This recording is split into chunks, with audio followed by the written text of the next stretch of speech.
Any pepe etimi akoso na penya ono ene kasama omo Dr. Abdul Fattah Musa owie no anase dwumede no ewie no ono nsentrofo kasaye. Ecowas is a rules-based organization. That is the most important thing. And that member states have signed up to certain obligations, which means they cede part of your sovereignty to the collective good. That is of Ecowas. And I'm talking about their various national constitutions, which they must not flout, and which the junta in Niger has flouted. And it is the Ecowas instruments, in particular the mechanism and also the supplementary protocol on democracy and good governance. So all we are doing is to make sure that Niger gets back to rule-based governance in a sister country. That is all. The planning mission, which started on the 2nd of March, of August, has come to an end today. We've already agreed and fine-tuned what will be required for the intervention. The strategic lift capacity, what the strategic objectives are, equipment needed, commitment of member states, which was very, very, very encouraging. All member states of Ecowas present here today have all committed elements. They have committed their own equipment. They have committed their own resources to undertake this mission. So I tell you, we are ready to go anytime the order is given. The D-Day is also decided, which we are not going to disclose. There will be no more meetings of the chiefs of defense staff. If there will be, it will be probably in the course of the operation if there is the need to adjust the operation. This is the second extraordinary meeting and the final meeting before deployment. That is what we want to, inform you about, and that as soon as our heads of state and government are satisfied with the report that have been presented, our troops across the region are ready, and they are ready to call respond to the call of duty of the region. We are not against the Republic of Niger. We have said, just as the chief of the committee, the chair of the Committee of Chiefs of Defense Staff has just said, that all the options are on the table. And as we speak, we are still readying mediation mission into the country. So we've not shut any door. We've not shut any door at all. The sanctions are also on the table. And if they respond favorably, to the request by the authority of heads of state for dialogue, we are ready to accept. All we are saying is that we are not going to engage in endless dialogue. It must be fruitful, and its objective must be the restoration of constitutional order in the shortest possible time possible. We are also calling for the release of the legitimate president of the Republic of Niger, His Excellency Mohamed Bazoum, and his family, and members of his government who are being held hostage by the regime in Niger. This is our message, to them, that our doors are open, but we are not going to engage in endless dialogue. That is why we say all options are on the table. If they want to take the peaceful pathway to very early restoration of constitutional order in the country, then we can stand down the military option, because it is not our preferred option. But we are being obliged to do it because of the intransigence and the obstacles, intransigence of the regime and the obstacles they've been putting in the way of a negotiated settlement to the restoration of constitutional order. We have arrived at our decisions, which we are going to present to the Ecowas Commission for implementation. As you're all aware, the military is just a tool for the government, for Ecowas. And in this case, our reports will go into the Ecowas Commission for them to take final decision. We're not here to discuss what the plans are, but all we have to say is we appreciate the Ecowas Commission for the opportunity to sit as a group to deliberate in a very wonderful atmosphere. Our deliberations were sincere, they were fair, and they were considerate based on the fact that we want peace and security to entail within the Ecowas region.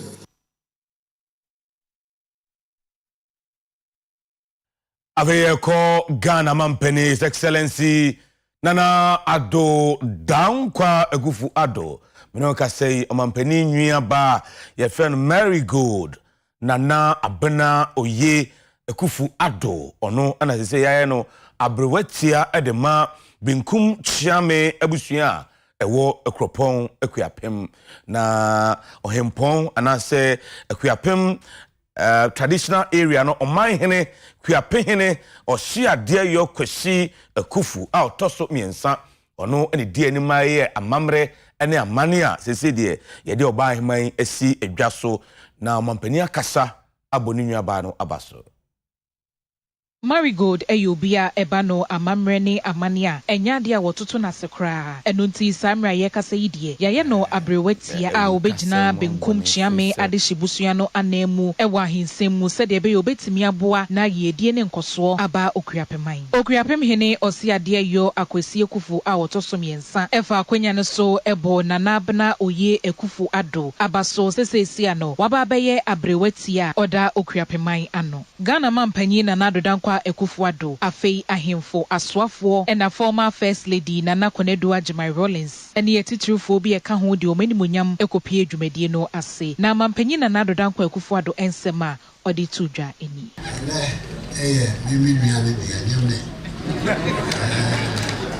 Zima Mekasa no work, the women there, the Vitintia, and Nasia, and Mamma.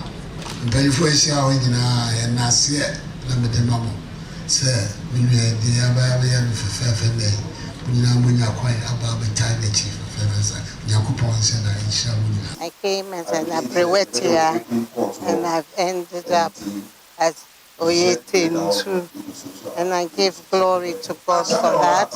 I thank Ekweapemai for this great honor that they've conferred on me. And I believe with the help of God, I will be able to attain some parts of their vision.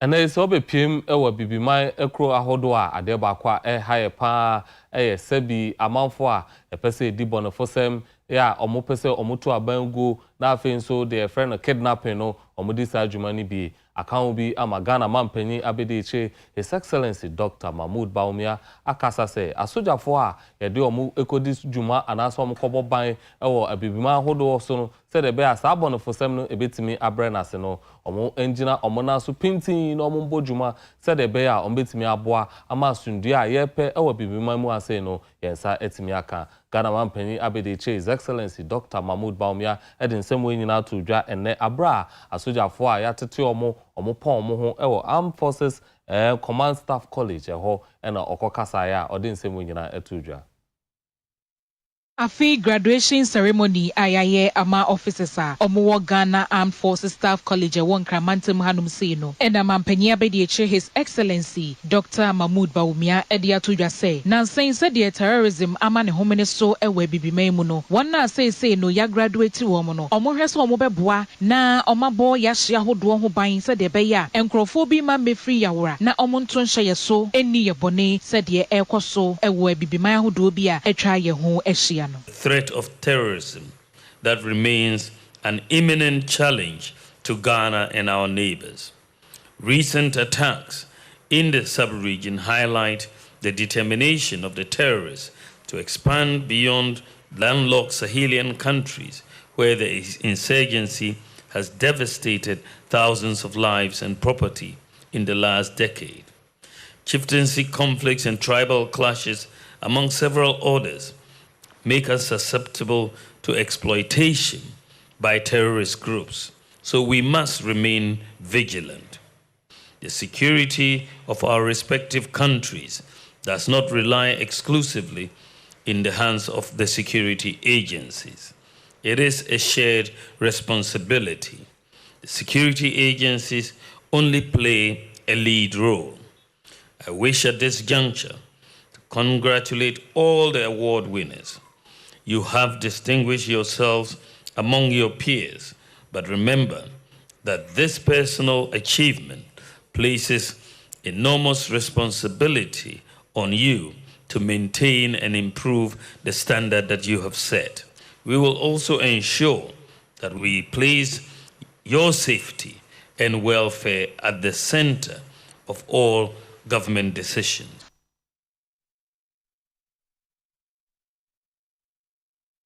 Avenko achechefo achade ewo teacher training college sahodwa ewo my Ghana menomo ekasei won eko strike no ehase no agazu se wo me dey di kan kra eno ehase na no na disuafo a eko training college chese dia ekoso eha mo pa sisi kra no wo mo ehwe exams omunye obi a ema na ehwe omo so nti omo sra ban se dia achechefo ehia no aban hwe na onye emomo. I was left with just 2 weeks to the exams, and I tried for the course strike, no. And so from then, there were some things that we couldn't come up before the strike. So the intervention the SRC took was to just encourage ourselves and then make sure we embark on personal studies and then group studies as well. So maybe you able to me at exams, no. Now after no, exams no the SCI we knew very well that say lecturers number background exams in the year, so we put in our effort to make sure that we get everything done before we write the exams into. We are still hoping for the best. As near whether you betcha and I ensure and a bear saying and at the end of the day one being vigilated or course strike and you are writing exams, are they going to market like free like the akumapan the ben mark and now say because they were not their needs were not attended to no in a way about affect one, so all those things are a normal dream home because of their absence. Me, for instance, as a mathematics student and ICT, affect me because like ICT a practical course and you need a teacher to facilitate you or to guide you on certain things. It is a adisania den basa na yes rebaba ne kochro na te say at the end of the day na we refi me pa dey affect me said the eseba and say just at for no work strike nti no how you kwan bebre so if you say to me we dey na say we no nti na yan akasa na ye boabo ye ho kakra nti am so we aye choice yen hye de ni are chemu wo de ya chro ni mu sa because ye enwi no de ezusia bebre na ebae